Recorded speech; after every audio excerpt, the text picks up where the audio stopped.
Constraints are valuable tools used in the process of rigging. They allow for simple and complex relationships to be formed between bones and between objects. There are two main types of constraints: object constraints and bone constraints. For the most part, bone constraints are functionally just object constraints but assigned to bones. In this video, we're going to go over some basic object constraints, but keep in mind most of the concepts and constraints in this video also apply to bone constraints. Now let's go over a few examples of constraints and how to use them. In this video, we're going to go over the copy and limit transform constraints. These include, for example, the copy and limit location constraints. The copy location constraint is a simple one that exists as a way for one object to copy the location values of another object, while ignoring the rotation and scale. Let's see how this works. First thing we'll do is add a monkey mesh so we can have an obvious reference or target object. Now, let's say we want to have our cube copy the location of the monkey along the x and y axis, but not the z axis. This way we can have the cube follow the monkey around, but not leave the ground. To do this, simply select the cube and go to the Constraints tab, indicated by this icon of two objects wrapped together. From there, open the drop-down menu and select Copy Location. This will create and assign the copy location constraint to the active object you have selected. Now we can go ahead and left-click this eyedropper tool next to the object field. This will use our next left click in the viewport as a way to identify the object we want to reference. Let's left-click our monkey object. As you can see, the cube's own location is copying the monkey's location exactly. If we select our monkey, we can move it around to confirm that the cube is indeed constrained to our monkey. But this isn't exactly what we want.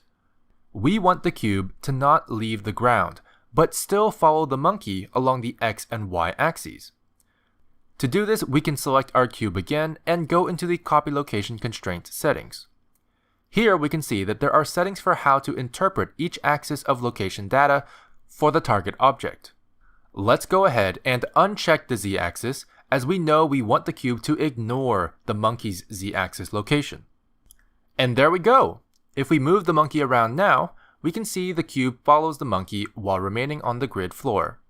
Just for fun, let's go ahead and see what the invert checkbox does in the copy location constraint. Let's check the z-axis back on and then check invert. Looks like we get a very cool mirror effect. The cube is being told to do the opposite of whatever the monkey's z-axis location is saying, flipping it across the origin along the z-axis. Now, I mentioned the copy location constraint ignores the rotation of the reference object, but that's not entirely true if we change world space to local space. The first drop-down here controls which axis data to interpret from the reference object, while the second drop-down controls which axis data to influence for the selected object. Let's change the first drop-down from world space to local space, allowing us to reference the monkey's local axis location values instead. As you can see, local space takes into consideration the rotation of the object, as the local axes of an object depends on which way it's facing. Because our monkey is slightly rotated, if we move the monkey along its local x-axis, the cube will move along the world x-axis instead of following it perfectly. Feel free to experiment with these settings further. One more quick thing, let's say we change both of these to world space again, and now we really like how the cube is currently right below the monkey at this frame. But we want to remove the constraint so we can animate it freely outside of this frame. Well, let's go ahead and remove the constraint by pressing this X icon next to the eyeball icon in the Constraints tab of our Properties editor. But as you can see, if we do that, the transformation driven by the copy location constraint is forgotten. This isn't ideal for us, so let's undo that with Ctrl Z and try something else. Maybe we can slide the influence to 0? No, that won't work. But you might notice this X icon next to the influence slider. If you hover over it, you'll see that it says Disable and Keep Transform. Let's click it. This will bring the influence slider to 0, but our cube stays put. This is because it has replaced the cube's original location data with the constraint-driven location data we saw before clicking the button. This also means that we can actually remove the constraint with no changes. Location isn't the only transformation value we can copy. The same concepts apply to the copy rotation, copy scale, and copy transforms constraints. So what about limiting transformation? That's simple. Unlike the copy transformation constraints, the limit transformation constraints actually do not require a reference object. Instead, they use values inputted by the user. For example, let's say we have our monkey and our cube again, but our cube is scaled up to be a room of some sort. If we wanted to animate something where we want our monkey to stay strictly within the walls of the room, we can do that very easily with a limit location constraint. For this, we'll go into wireframe mode so that we can see and select our monkey. We can do that by pressing Z and selecting wireframe from the pie menu. Let's select our monkey and go to the Constraints tab in the Properties editor. From the drop-down menu, simply select Limit Location. At first, nothing happens, as all of these check marks are disabled. These are used to enable the minimum and maximum values allowed for each axis of location. Just to demonstrate, if we check all of these boxes on, you'll notice that trying to move the monkey will no longer work. However, if you left-click drag the maximum Z value, for example, you'll notice that suddenly you can move the monkey, but only as far as what you set the maximum Z value to. Setting ranges like this is how the limit location constraint works.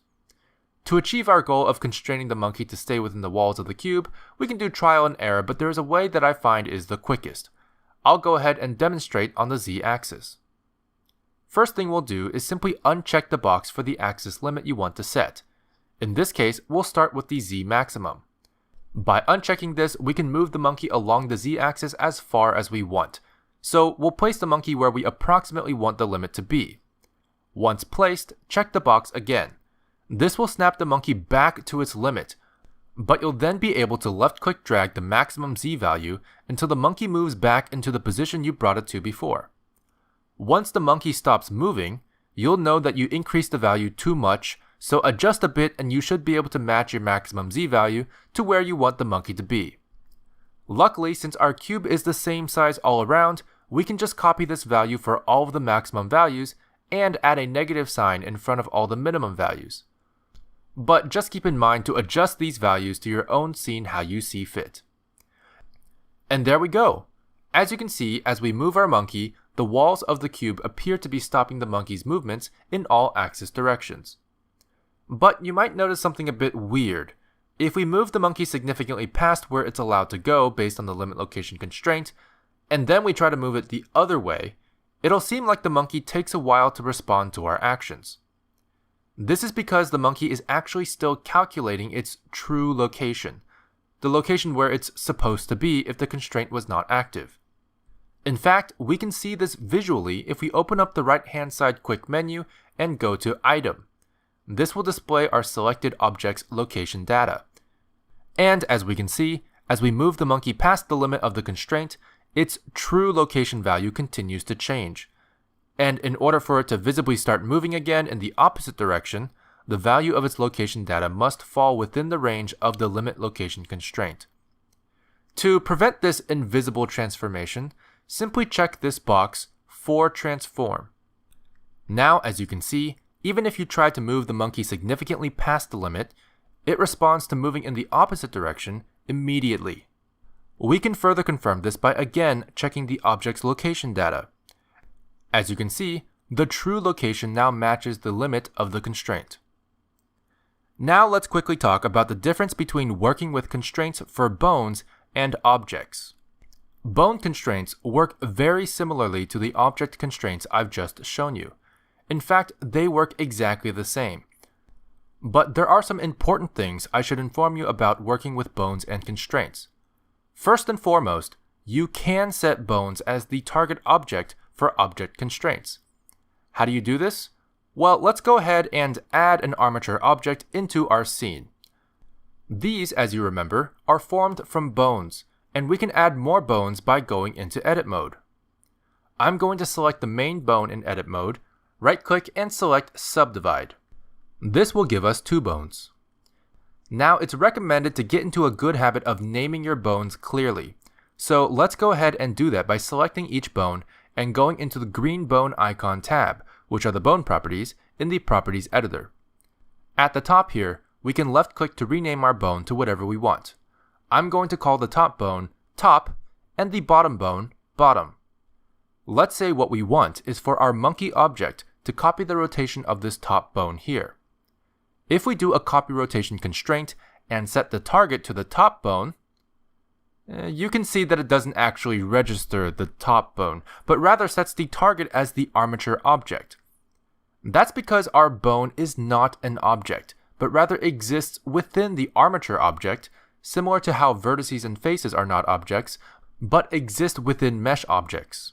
And unfortunately, the target object must be an object. However, with our armature selected as the target object, a bone parameter will appear underneath, marked with this bone icon. This is where we can select our top bone from the drop-down menu. This is one of the reasons why naming your bones clearly is important, as we do not have the eyedropper tool available for this field. If we now select the armature and go into pose mode, we can rotate the bone and confirm that the monkey is indeed copying the rotation of the bone. So what if we want to flip it? Let's say we want the bone to copy the rotation of the monkey object. That's simple. Let's remove the monkey's copy rotation constraint and then go back into pose mode with our armature object selected. Once we have the bone we want to constrain selected, we can add the copy rotation constraint through the Constraints tab in the Properties editor. Except when we do that, it seems the monkey's rotation actually drives the entire armature object's rotation instead of just the bone we had selected. That's because what we added was an object constraint, not a bone constraint. To add bone-specific constraints, you have to go into the Bone Constraints tab, indicated by a blue icon that looks like a bone wrapped to another object. Once here, we can correctly add the copy rotation bone constraint to our selected bone and set our target object to the monkey. As you can see, the bone now copies the rotation of the monkey correctly.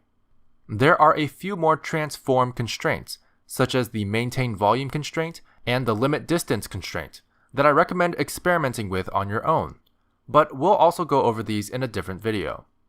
I hope this gives you a good overview of how constraints work and how you might use them in your projects.